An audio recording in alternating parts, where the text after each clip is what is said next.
Thank you, and welcome. It's going to be a very conversational day, so I'm going to be in this comfortable chair all day, talking to a variety of guests that I hope you find interesting, informative, educational, and I'm sure entertaining.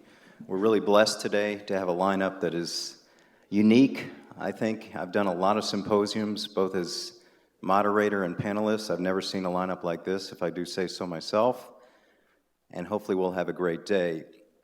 And again, I appreciate the leadership of John Gatanda and Jeff Morad in the center. I appreciate Jeff's introduction.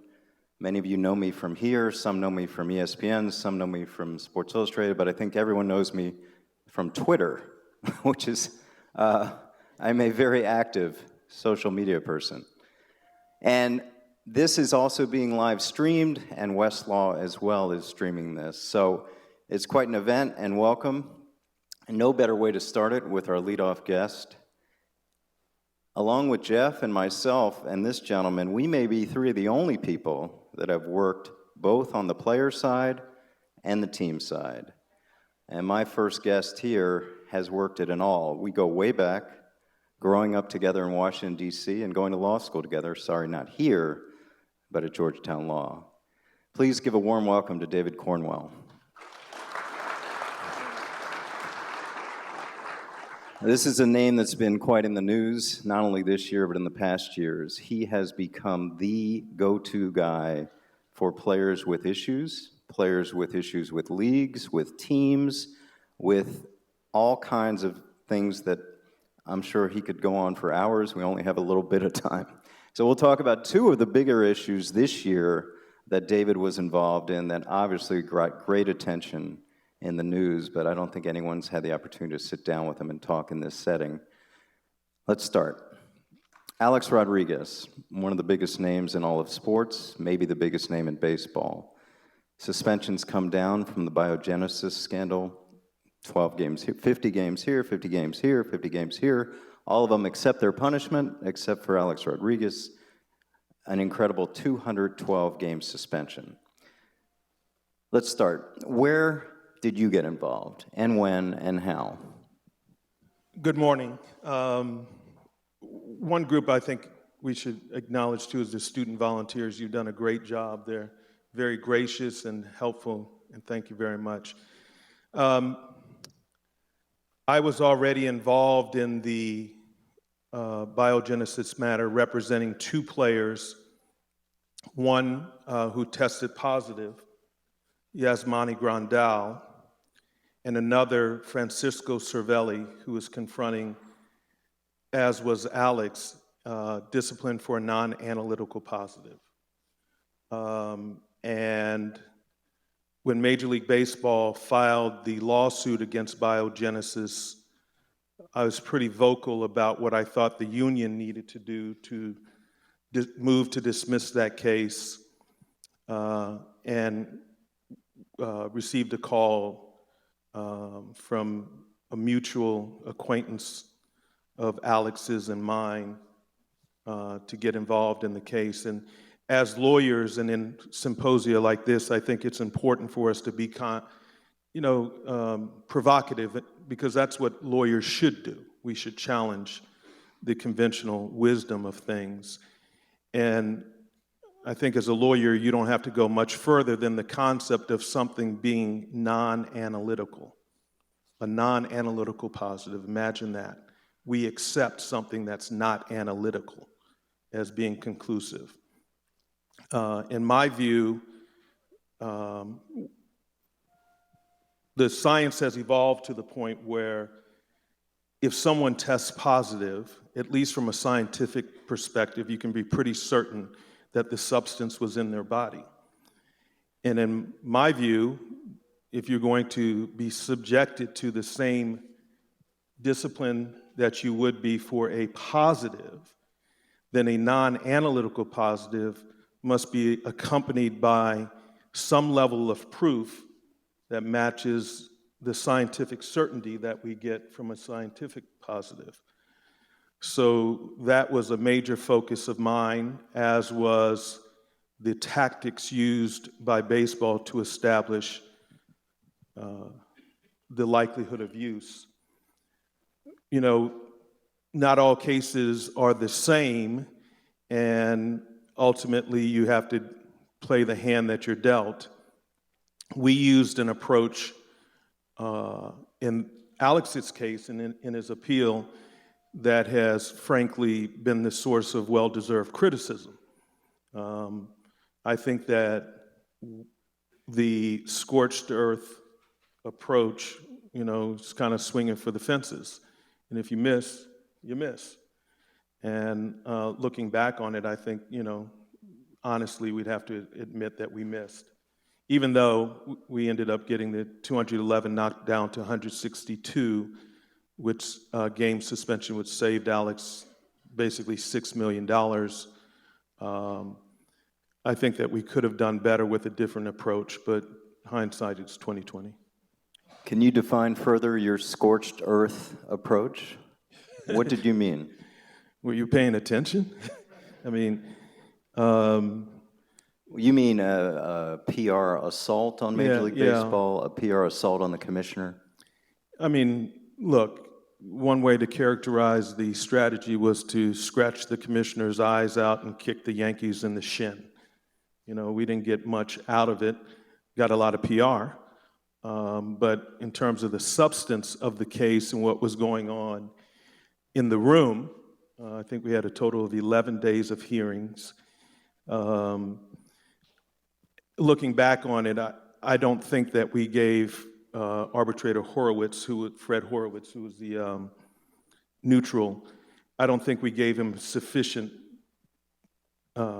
pegs to hang his hat on. And by that I mean, as lawyers, if you're arguing for particular results, you have to give the trier of fact some rationale to embrace your conclusion. And that requires something more than just saying it over and over again. Looking back on it, I'm not sure that we gave Fred good reasons to come to our side. Two things from the hearing, the arbitration you speak of, if you could address. Number one, Alex not testifying. And number two, the histrionics of him leaving the hearing when, I believe, if I'm right, he was told Bud Selig would not be forced to testify. Your strategies there. Well, I'm not sure storming out was a strategy. We felt that as the author of the disciplinary letter and the ultimate decision maker, or as President Bush would say, the decider, we should have the opportunity to cross-examine the commissioner on the rationale, one, with respect to the discipline at all, and two, the level of discipline. And that,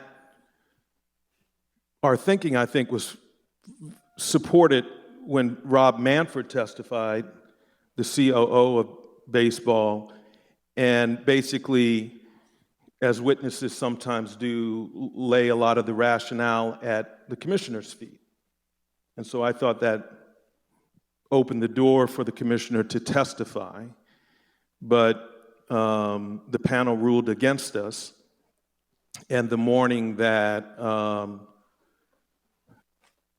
arbitrator Horowitz announced the decision, Alex reacted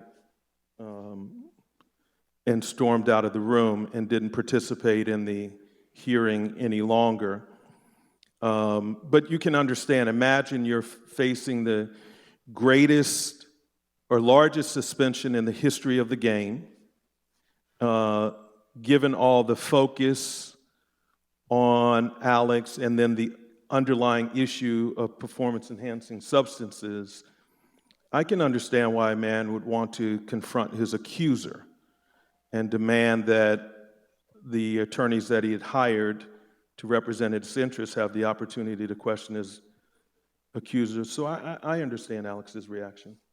When that happened, did you try to, A, pull him back, simmer down, bring it back to reason, or did you watch him leave? That's a great question. You must be on TV. We had,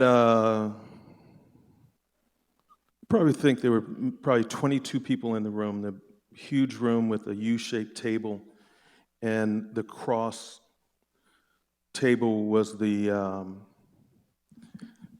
panel, 3 arbitrators. We were sitting on this side in Major League Baseball and their attorneys on the other side. So we were the furthest away from the wall. And I was sitting to Alex's right, and he listened. I mean, I was focused on the panel, and Alex was sitting to my left, and he slammed the table, scared the blank out of me, and he got up and he stormed out. And I'm not sure what happened next because I got up and followed him.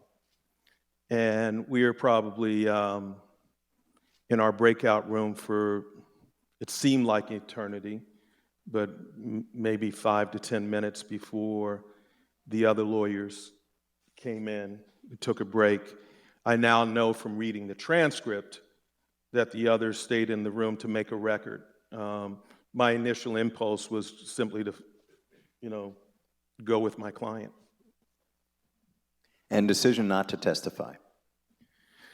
Well, I don't think there was a lot to be gained by his testimony, and potentially a lot to be lost by his testimony. So we felt that the issues we had raised about the authenticity of the notebooks, the entries, the inconsistencies that we were able to point out that clearly indicated, in my view, that if they hadn't been doctored, they certainly had been created with the view towards some use, evidentiary use, or maybe he was going to write a book. I don't know what Bosch was thinking.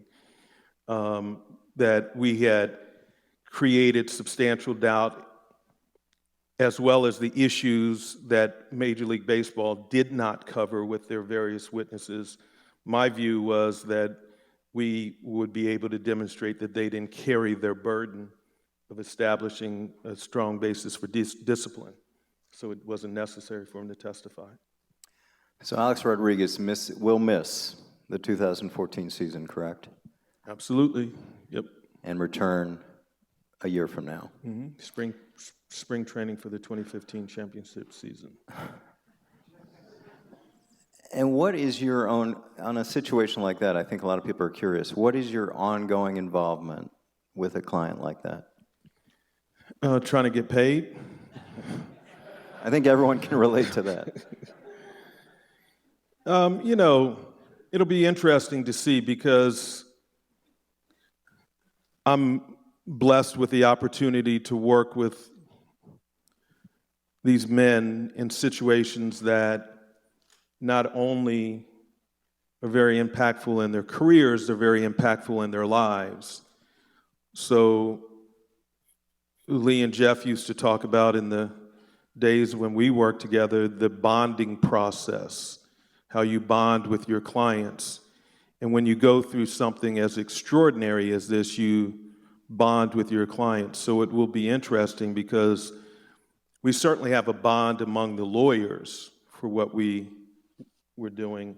It'll be interesting to see if that bond holds up. I mean, there were times where we would spend, 17 hours together, starting at 8:30 in the morning, and then after the hearing, we'd end up at Reed Smith's offices in a row of conference rooms, meeting with associates and partners and the client and others. That, it's like a family. You get sick of each other, but you're also bonded in a way that I think will probably endure. And let me ask you about that. He seems what we see of Alex Rodriguez seems very scripted. You saying you got to know him 17-hour days together. You want to share any insights into him as a person? Sure. I think my first My first extended meeting with Alex was in Tampa. We went to P.F. Chang's in Tampa, in the mall in Tampa, and we probably sat together for about 4 or 5 hours. And I watched the public persona kind of peel away or fall away. And that was interesting to me, and I didn't know what to make of it. And then I flew back, and we spent a whole day together.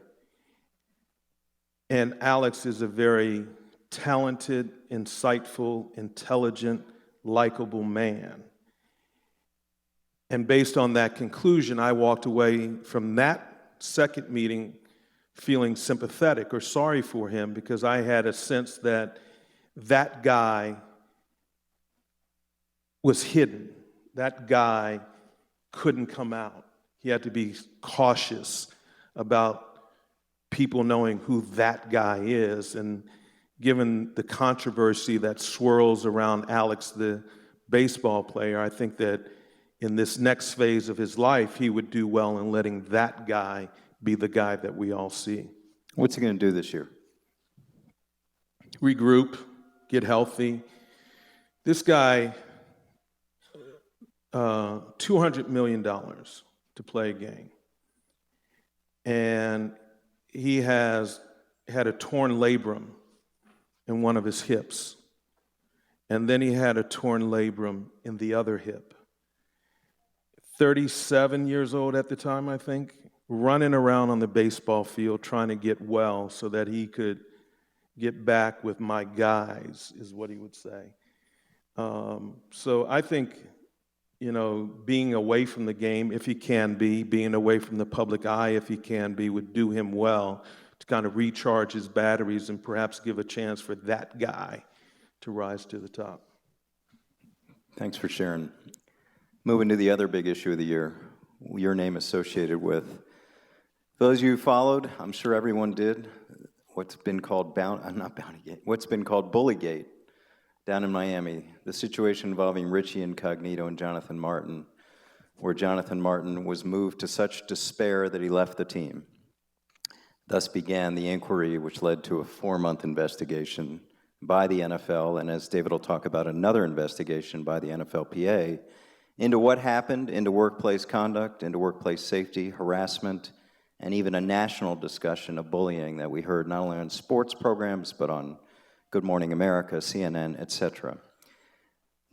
David was the representative, is the representative for Jonathan Martin, the player that was bullied, the player that was treated so poorly, as came out in the now famous Wells report from the Dolphins experience.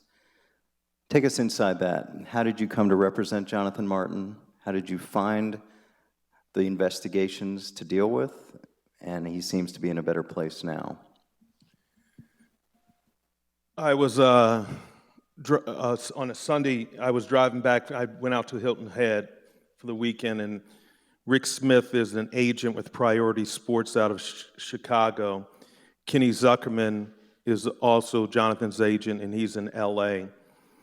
And I was driving back, listening to Bach instead of Tupac. And Rick Smith called, and he started going on about what Jonathan had experienced and what had happened. And like most of you, I think in that call, I was stuck on 3 things: black man, 3'10", 6'5", 4 things: bullied. It just didn't fit. So we talked about it, and I guess I had a conference call with his mother the next day about what was going on. And there wasn't a lot of law involved in this as much as there was managing a lot of moving parts. And, again, as lawyers, I think we have to very early in the process of getting a case make an assessment of what our objectives are. And very quickly in the process, my objective was to preserve Jonathan's options, including, if he wanted to go back and play football, and given the nature of the issues, to do no harm. And got up to speed on kind of, it's not factually that complicated, and I believe it was Wednesday, following the Sunday that I got the call, following Jonathan had, I think, been gone for a few days at that point. The Dolphins opened up their locker room and allowed their players to do interviews with the press, what I call mics under their chin. Hartwell and others, I believe the guys... Hartline. Brian Hartline. Brian McKinney had been there long enough to have a cup of coffee, and he's the one to talk the most. And, the natural, machismo reaction was very negative towards Jonathan. And, I'm generally pretty subdued in my media comments. Okay. But I did a press release that, was pretty tough on, I believe, so they did that on Wednesday. I think I released my press statement the next day on Thursday. And Don Aponte, who is one of the EVPs at the Dolphins, and Tom Garfinkel, who actually worked for Jeff at the Diamondbacks and the Padres, reached out and said they wanted to do a conference call, and we did. And Don was, angry because of the reaction that my press release got. And I told her, stop. You're a fight in search of a foe.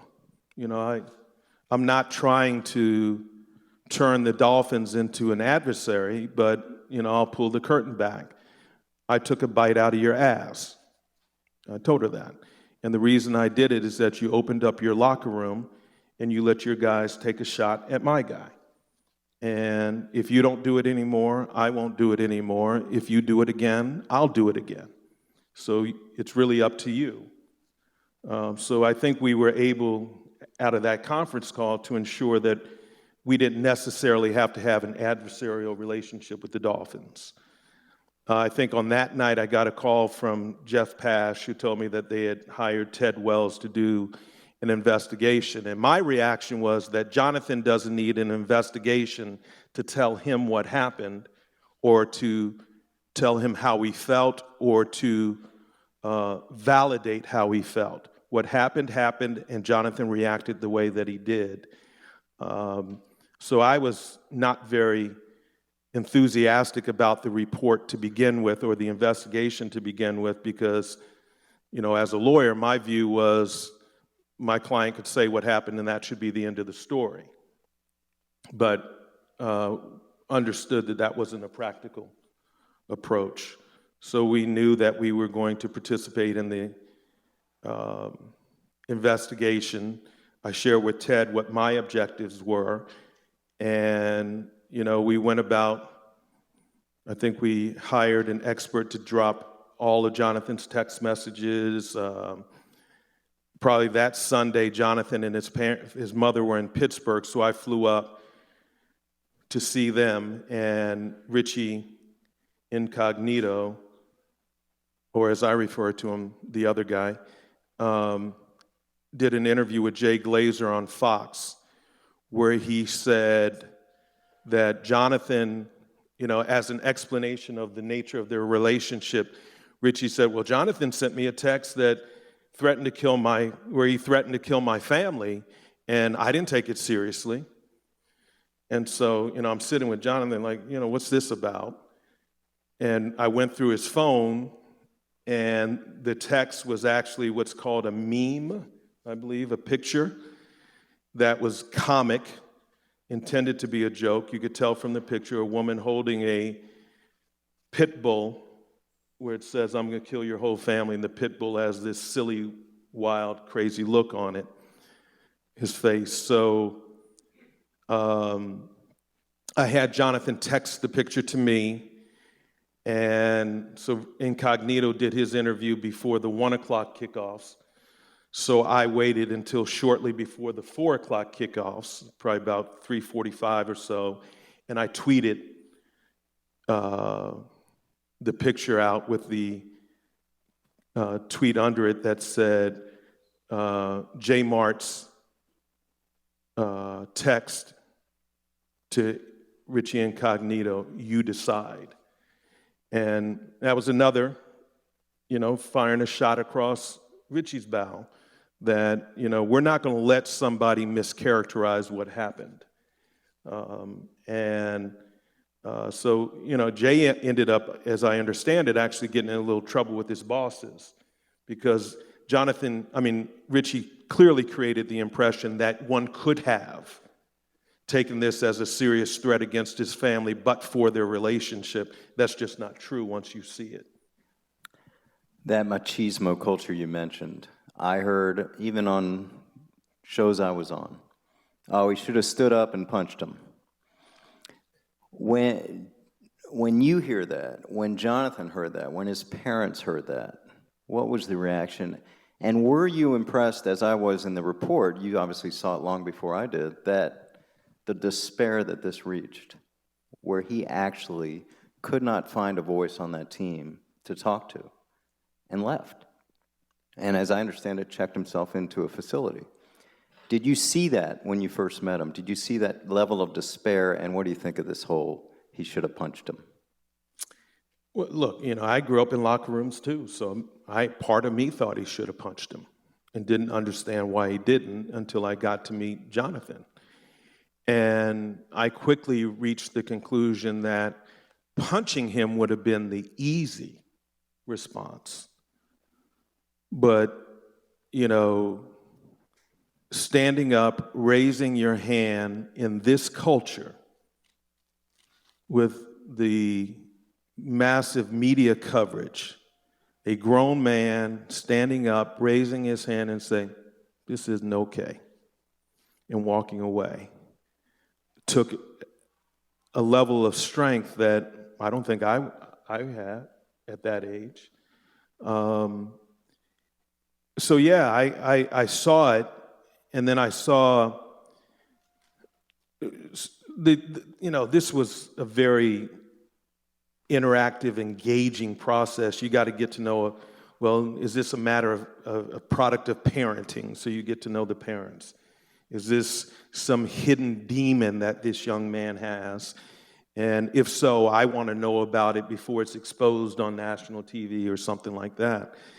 And it became very clear to me that this just was a very thoughtful young man. He majored in classics, right? And my reaction was, I didn't know there were enough classics to major in. Very thoughtful, but you sit down with him, and he's just a guy, a young black man enjoying life, and playing in the National Football League, and this was stripped from him because primarily 3 people determined he wasn't black enough. Jonathan didn't meet the stereotype that they expected from a young black male, and they picked on him because of it. And Jonathan's reaction was, this is who I am. You're not going to make me into somebody different. Deal with it. And guess what? I can walk away from this and do something else. So the strength that was revealed as you get to know the process was such that I became even more committed to protecting Jonathan's interests. But it was a tough thing, but there were cool parts of it. And I think I still have the voicemail from Matt Lauer. I have no idea how he got my cell phone number, but he called to make sure that I had his cell phone number. So that was pretty cool. Yeah, we can put it up on the board, Matt Lauer's cell phone.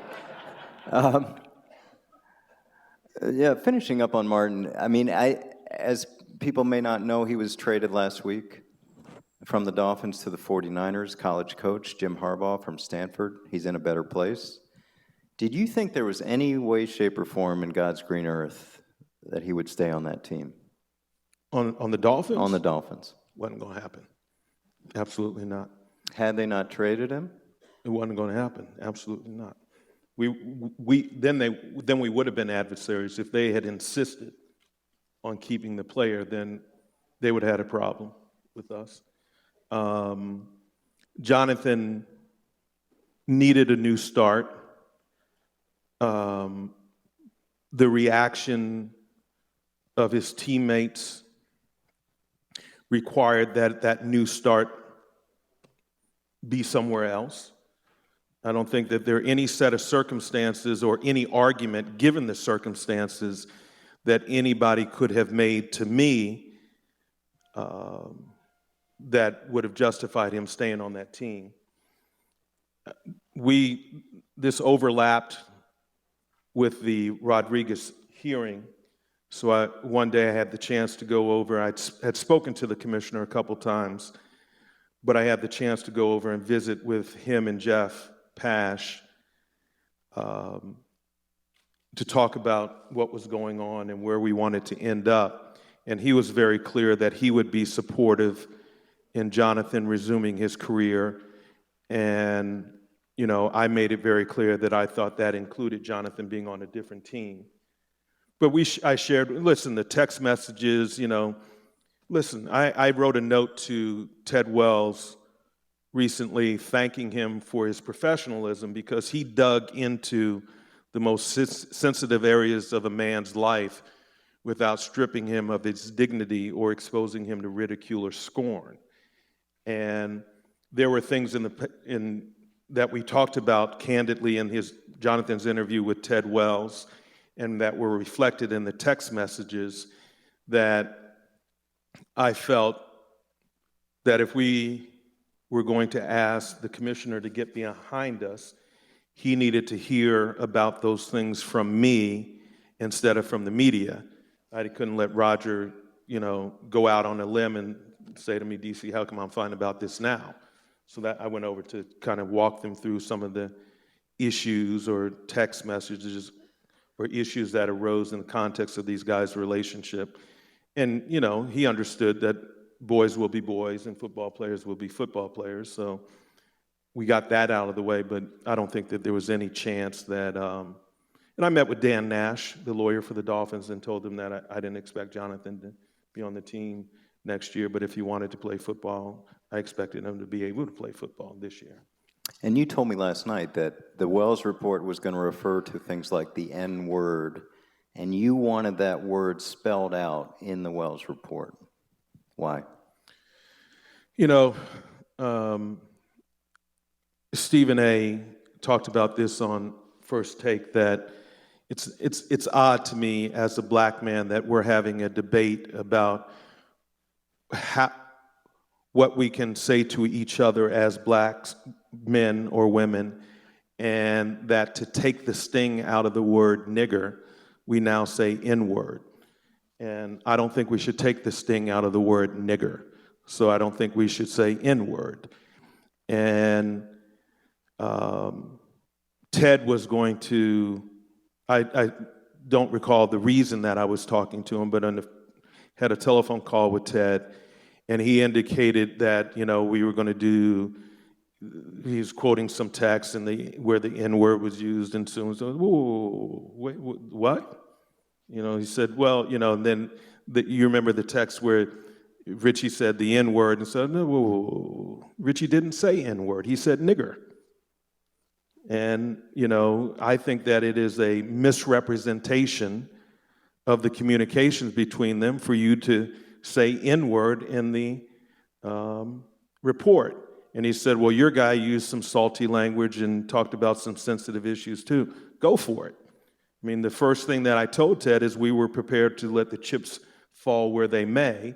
And if Jonathan was going to be judged for using salty language, then okay, we'd live with that. But it was not okay with me that the report take the sting out of a white man calling a black man nigger or darky or shine box or referring to shooting niggers in a text with another white male. If Richie's going to be, Richie Incognito is a weak man that derived a false sense of strength by picking on people that were physically weaker than he was. And if Richie wanted to conduct his life like that, cool. Let's pull back the curtain, shine the spotlight on it, and then see how he embraced his decision making. And we saw that weak man beat up his car after trying to beat up on Jonathan on Twitter, trying to beat up on me on Twitter, trying to beat up on Ted Wells on Twitter, and we all endured it. And Ted issued his report and let everybody see who Richie Incognito truly was. And his response was to go out and beat up his Lamborghini. That tells you a lot about who Richie really is. You think he plays again in the NFL? I don't care. If he does, he does. If he doesn't, he doesn't. I don't know. Ladies and gentlemen, David Cornwell.